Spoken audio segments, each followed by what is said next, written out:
Hello and welcome to my review of the Ogroid Theridons from the Slaves to Darkness Army Set for Warhammer The Age of Sigmar from Games Workshop. Now at the moment the only way to pick these up is through the Army Set, which will cost you £120, but it does include a full special edition battle tome, which is normally £52.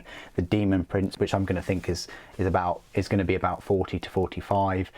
So already that's the price of the set, regardless of the Chosen and these three Theridons. If they look familiar, that is because Games Workshop released an Ogroid Myrmidon champion for £27.50 about 2 years ago at the start of 2020. So if we can predict that a set of these three will cost at least £45, they're not going to be, 3 times the amount of the Myrmidon. So I think between £40 and £45 for the three. The format of this video is I will have a look at the miniatures up close and look at all the detail. We'll go through the spare parts, then I'll do some size comparisons, and in the end of the video I'll go through all of their Age of Sigmar 3rd edition rules from the brand new battle tome. So let's start off with kind of the options I've gone for. There's a number of options. You can go for swords and shields, you can go for axes, you can go for being a musician or having the banner. It's really up to you. There's a lot of options in this kit, so if you're on the fence about picking up 2 sets when they are eventually released separately, then there's no need to be, because there's lots of options you can go for. Furthermore, there is a little bit of a limit though in terms of the units and how many you can have, and it's dependent on the Myrmidon as well.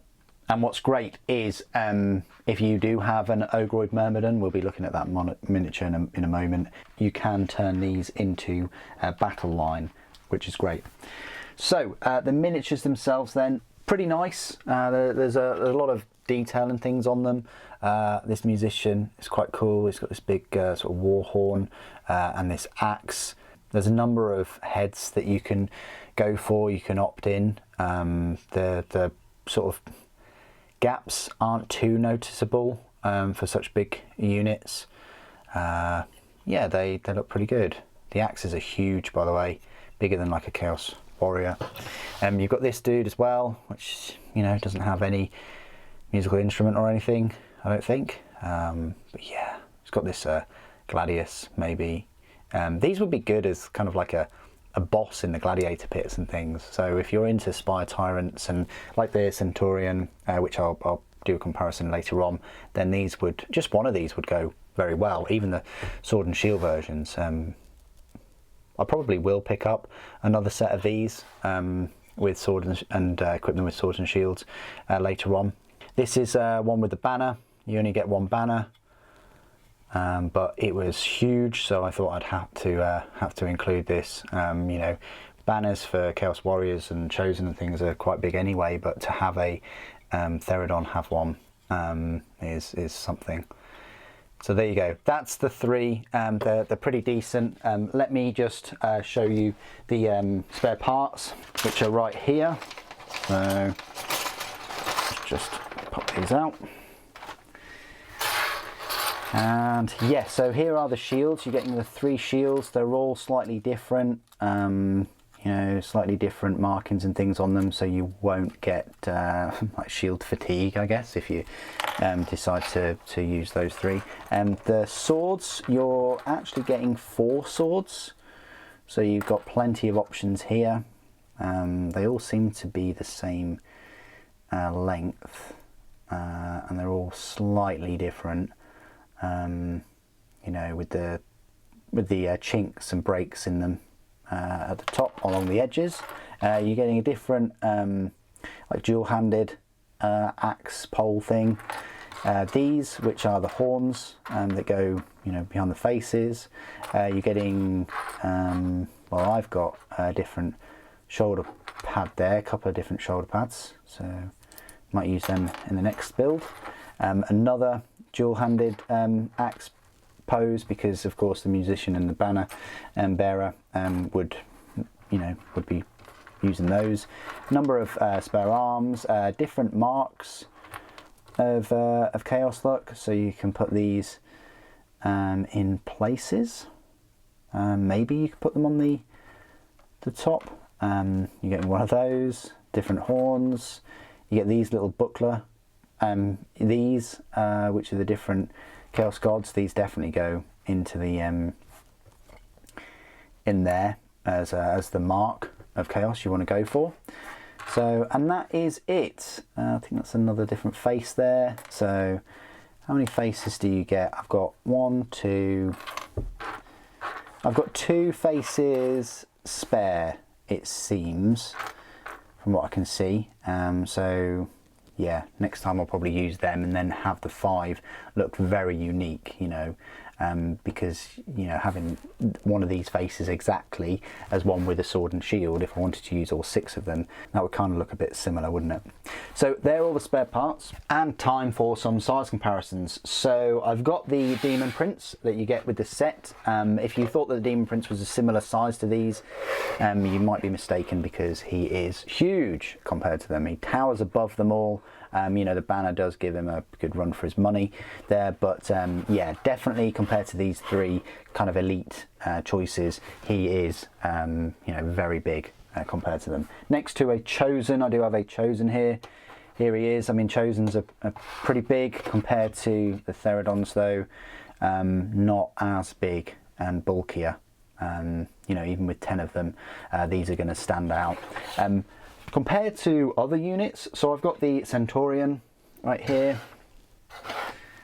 So it just goes to show you how big the Centurion is. Absolutely huge compared to them. So yeah, if you're going for like a gladiator type spy tyrant theme narrative, then yeah, this gladiator marshal is going to be, you know, very big. Then we've got the Myrmidon himself. This miniature was released separately for the £27.50.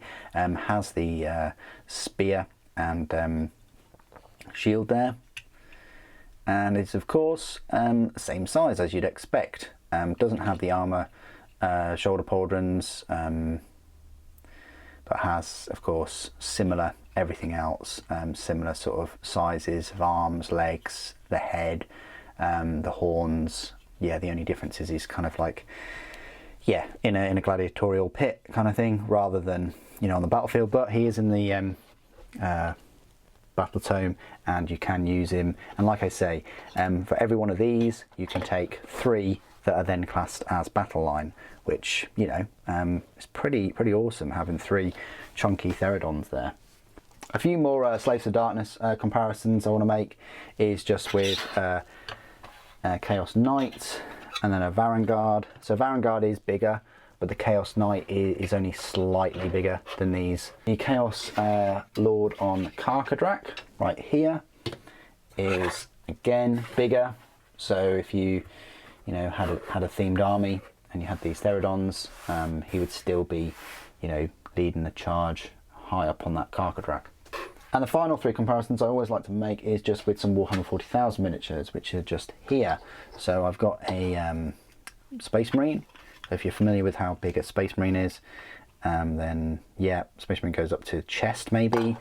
Primaris is smaller again, yeah, top of the chest. And then Slime Marbo is sort of waist height maybe. So yeah, compared to some 40k miniatures that you see out and about, these are sort of medium-sized minis. You've reached the end of my review video, where I will go through all of the rules for these Theridons. They don't have a battlefield role, you know, they're not an endless spell or battle line or a leader or behemoth or anything like that, although you will find them right next to the Ogroid Myrmidon in your battle tome. Cost you 190 points for the full 3. Their stat line reads as follows: their movement of 6 inches, save of 5+, bravery of 6, and 5 wounds. What's interesting to note is their save is actually worse, and they have lower wounds and lower bravery than an Ogroid Myrmidon, who doesn't have shoulder pauldrons. I think it might be because of the shield. I think the shield gives him that 4+ save. Each model in an Ogroid Theridons unit is armed with one of the following: a Goron Gorowan Falchion and Shield, or Gorowan Great Axe. All models in this unit must be armed with the same weapon option. That's very important there. You can't mix and match, you can't have like one with a sword and shield. Champion, one model in this unit can be a Thorakon. Add 1 to the attacks characteristic of that model's melee weapons. Standard Bearer, 1 in every 3 models in this unit can be a Banner Bearer. Add 1 to the bravery characteristic of this unit if it includes any Banner Bearers. Musician, 1 in every 3 models in this unit can be a Charge Caller. Add 1 charge rolls for this unit if it includes any charge callers. I've just gone for them in this force rather than a competitive force, just because I wanted to show you the banner and the horn. So what do the weapons do then? Well, the Falchion is a range of 2 inches, 3 attacks, 3+ to hit, 3+ to wound, rend of -1 and a damage of 2. The Great Axe is the same range, same attacks, and it has 3+ to hit, 3+ to wound, but it has a better rend at -2 and a better damage at 3. So it's really whether you want to, you know, get through more armor and cause more damage later on. I think damage 3 is pretty good. You know, you've got 9 attacks there. Potentially you could have 27 damage, which is quite horrific. If each model in this unit is armed with a Gorowan Falchion and Shield, it has a save characteristic of 4+ instead of 5+. There you go, so that's where the Myrmidon's save buff comes from. Berserk Rage. Add 1 to wound rolls for attacks made with melee weapons by this unit if any wounds or mortal wounds were allocated to it earlier in the same phase. That's fantastic. So if they get any normal wounds or mortal wounds, then you're adding 1 to wound rolls. So all of a sudden, you know, you're getting sort of 2 pluses to wound. Unleash Savagery. Once per battle, when this unit is picked to fight, you can say they will unleash their savagery. If you do so, add 1 to the attacks characteristic of this unit's melee weapons until the end of that phase.